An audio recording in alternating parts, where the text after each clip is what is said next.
সবকিছু ঠিকঠাক থাকলে আগামী 12 ফেব্রুয়ারি হতে যাচ্ছে ত্রয়োদশ জাতীয় সংসদ নির্বাচন। একটি গুরুত্বপূর্ণ নির্বাচনের দিকে এগিয়ে যাচ্ছে বাংলাদেশ।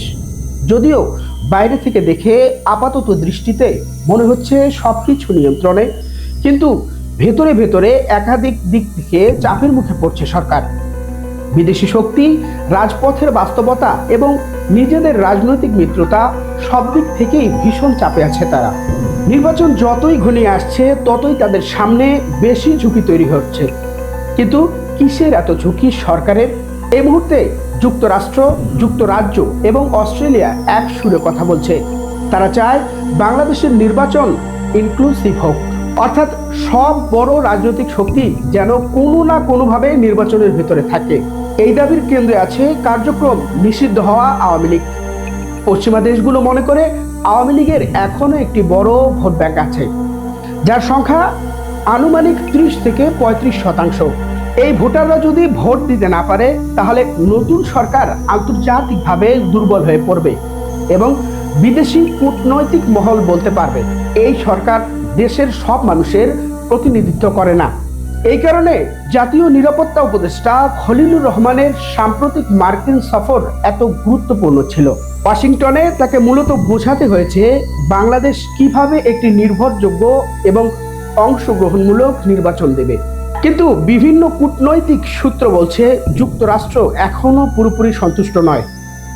এখানেই সরকারের প্রথম বড় সমস্যা। আওয়ামী লীগকে ফেরালে ভেতরে ঝামেলা, আর না ফেরালে বাইরের চাপ। ট্রুথ অ্যান্ড রিকনসিলিয়েশন ভেঙে পড়ল কেন? ডক্টর ইউনূস সরকার শুরুতে ভেবেছিল দক্ষিণ আফ্রিকার আদলে একটি ট্রুথ অ্যান্ড রিকনসিলিয়েশন কমিশন গঠন করে বড় রাজনৈতিক সমাধান আনা যাবে। পরিকল্পনাটা ছিল আওয়ামী লীগ তাদের আগের শাসনের ভুল স্বীকার করবে, ক্ষমা চাইবে, তারপর ধীরে ধীরে রাজনীতিতে ফেরার রাস্তা খুলবে। কিন্তু আওয়ামী লীগ এই শর্ত মানতে রাজি হয়নি। তারা বলেছে তারা কোনো অপরাধ স্বীকার করবে না, আর সরকারও পিছু হটেনি। ফলে তৈরি হয়েছে সবচেয়ে বিপজ্জনক অবস্থা। আওয়ামী লীগ এখন নিষিদ্ধ, কিন্তু ভাঙা নয়। তাদের সাংগঠনিক নেটওয়ার্ক, কর্মী এবং সমর্থকরা এখনো দেশে সক্রিয়। তারা ভোটে নেই, কিন্তু রাজপথে নামার ক্ষমতা রাখে। সরকারের জন্য এটি এক বড় মাথা ব্যথা। 18 জানুয়ারি থেকে কি হবে দেশে? গোয়েন্দা সংস্থাগুলোর অভ্যন্তরীণ রিপোর্টে একটি তারিখ বারবার উঠে আসছে, 18 জানুয়ারি। তাদের আশঙ্কা এই সময়ের পর আওয়ামী লীগের সংগঠিত অংশ রাজপথে সক্রিয় হওয়ার চেষ্টা করতে পারে। কারণ এই সময়ের মধ্যে আন্তর্জাতিক মহলের অবস্থান অনেকটা পরিষ্কার হয়ে যাবে।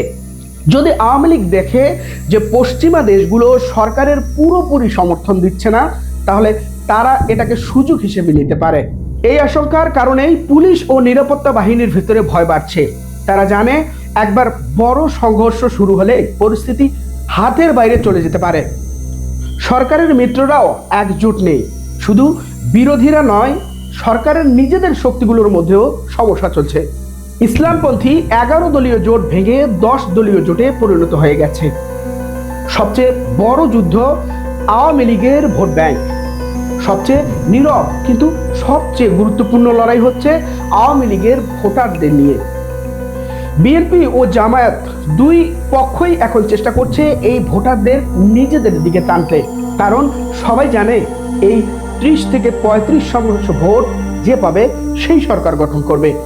সরকার এখানে আটকে গেছে। এই ভোটারদের পুরোপুরি বাদ দিলে বিদেশি চাপ বাড়বে, আর সুযোগ নিলে নিজেদের মিত্রদের ক্ষোভ বাড়বে। এই বাস্তবতায় ডক্টর ইউনূসের সরকার এখন এক প্রকৃত রাজনৈতিক সংকটে দাঁড়িয়ে আছে। একদিকে পশ্চিমা শক্তির ক্রমবর্ধমান চাপ, আরেকদিকে রাজপথের অশান্তি ছড়িয়ে পড়ার আশঙ্কা, তার উপরে সরকার সমর্থিত জোটের ভেতরের ফাটল। সব মিলিয়ে সরকার 3 দিক থেকে চাপে। এই নির্বাচন শুধু ক্ষমতা নির্ধারণের একটি প্রক্রিয়া নয়, এটি ডক্টর ইউনূস সরকারের জন্য বিশ্বাসযোগ্যতার একটি বড় পরীক্ষা। ধন্যবাদ। লালমনিরহাট নিউজের সাথেই থাকুন।